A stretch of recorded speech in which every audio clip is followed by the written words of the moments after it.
சொல்றது வந்து திமுக தன்னுடைய தோல்வி பயத்தின் காரணமாக தான் ரூபாய் 5000 கொடுத்து மக்களை ஏமாற்ற பார்க்கறாங்க. எதிர்கட்சிகள் எல்லாருமே ஒரே குரலோட குற்றம் சாட்டு சொல்றாங்க. அதுக்கு எதிர்கட்சிகள் அப்படிதான் குற்றம் சாட்டுவாங்க. காரணம் என்னன்னா அவங்களுக்கு தோல்வி வந்து விட்டது. நாங்கள் இப்போ கொடுக்குறோம், மாதம் 1000 ரூபா கொடுத்துட்டோம்ல. அவங்க இந்த திட்டத்தை எப்படியாவது தடை செய்ய வேண்டும் என்பதற்காக பிஜேபியோடு சேர்ந்து கொண்டு, அதனால தான் நயினார் நாகேந்திரனும் எடப்பாடியும் ஒரே கோரஸா நாங்கள் ஆட்சிக்கு வருவோம் பேசுறது. எப்படின்னா இந்த திட்டங்களுக்கெல்லாம் தடை வாங்கி எதையாவது தடுத்து விடலாம் என்று சதி திட்டம் தீட்டினார். அவர் தீட்டிய சதி திட்டம் தலைவருக்கு தெரிந்த காரணத்தினால் இந்த திட்டங்களுக்கெல்லாம் தடை வாங்கி விடக்கூடாது என்பதற்காகத்தான் முன்கூட்டியே நடவடிக்கை எடுத்து பணத்தை கொடுத்திருக்கிறார். தமிழகத்தில் கூட்டணி ஆட்சிங்கிறது சாத்தியம் இல்லைன்னு முதலமைச்சர் அறிவித்த பிறகும் ஒரு சில காங்கிரஸ் தலைவர்கள் தொடர்ச்சியாக மீண்டும் பேசுறாங்க. நாளையிலிருந்து யாரும் பேச மாட்டாங்க. ஏன்னா இந்த 5000 ரூபா கொடுத்த பிறகு மக்களுடைய மனநிலை எப்படி இருக்குதுன்றது எல்லா அரசியல்வாதிகளும் தெரியும். அதனால யாருக்கும் கேட்கணும். அந்த கூட்டணிக்கான பேச்சுவார்த்தை, கூட்டணி ஆட்சிங்கிற பேச்சுவார்த்தை இனிமேல் இருக்கும்னு நினைக்கிறீங்களா? இனி இருக்கிறதுக்கு சான்ஸ் இல்லை. தெளிவாக திட்டவட்டமாக தலைவர் சொல்லிட்டார், கூட்டணி ஆட்சி கிடையாது.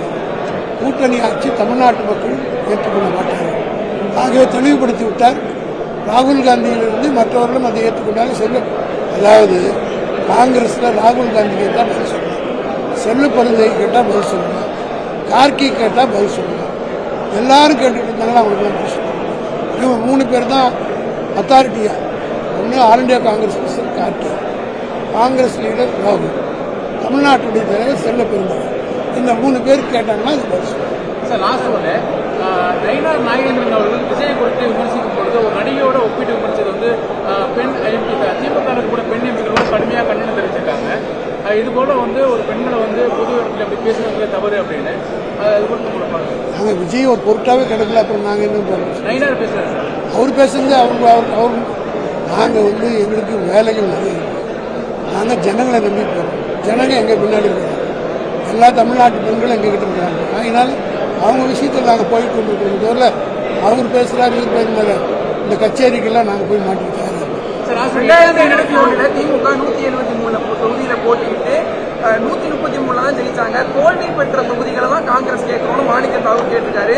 அதிகார பகிர்வு அவசியம், ஆட்சி பங்கு எங்கள் உரிமை. மக்கள் தெளிவா நீங்க எத்தனை வாட்டி கேட்டாலும் அதே பதில் தான்.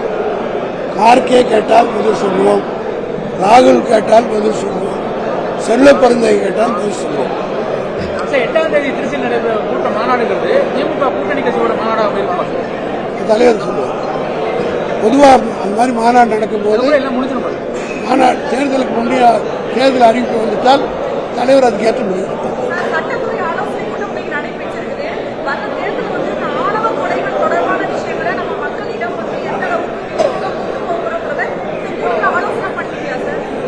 சட்டத்துறையினுடைய வேலை வந்து தேர்தல் பணிக்காக கூட்டப்பட்ட கூட்டம். இப்போ வாக்காளர் பட்டியல் வெளியிட போறாங்க 17. அந்த வாக்காளர் பட்டியலை எப்படியெல்லாம் கழகத்தோடு வைத்து சரிபார்க்கணும் அப்படின்ற அறிவுரை சொல்றாங்க.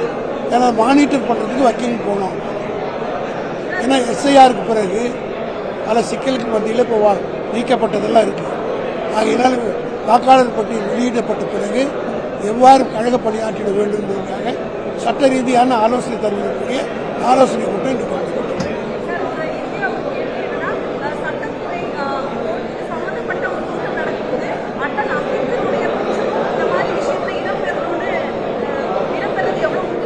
இல்லை. நாங்கள் வந்து அம்பேத்கருக்கு நாங்கள் கொடுக்குற மரியாதை போல யாருமே கொடுக்க கிடையாது. அம்பேத்கர் தான் வழிகாட்டி. ஆனால் எல்லா அரசியல் கட்சிகளும் திமுகவிலும் எப்படி பின்பற்றி வரமோ அதே மாதிரி தான். பீகார் தேர்தலில் நிதிஷ்குமார் 10,000 ரூபாய் கொடுத்தப்ப திமுக கூட்டணி கட்சிகள் எதிர்த்தாங்க. அதே மாதிரி தான் இப்போ 5,000 ரூபாய் நீங்கள் கொடுத்துருக்கீங்க. எதிர்கட்சிகள் கேள்வி கேட்குறாங்க. ரெண்டுத்தையும் ஒன்றா பார்க்கலாமா? நீங்கள் அதெல்லாம் புரிஞ்சுக்கணும். நிதிஷ்குமாருக்கு கொடுத்தது மோடி எத்தனை 1000 கோடி கொடுத்தாரு எலெக்ஷன் முன்னாடி? நீங்க கேட்டீங்களா? கேட்குறேன். மகளிருக்கு 10,000. Answer my question first. Central government special கிராண்ட்னு சொல்லிட்டு prior to the PR election Modi எவ்வளோ கொடுத்தாரு? 12,000 crores to 20 crores special grant was given to Bihar. அதை பணம் கொடுக்கறதுக்காகவே கொடுத்தாரு. அப்படி எங்களுக்கு கொடுக்கலையே. கொடுத்தாரா? அதை கொடுத்து அந்த அவர் தான் அந்த பணத்தை வச்சு தான் கொடுத்தாங்க. எங்களுக்கு அவர் கொடுக்கவும் இல்லை.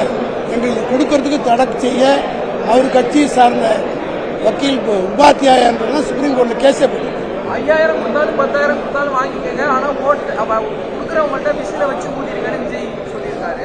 விசில் ரொம்ப நேரம் ஊத முடியாது. தம் இருக்கிறது விசிலுக்கு ரொம்ப ஆயில் கிடையாது.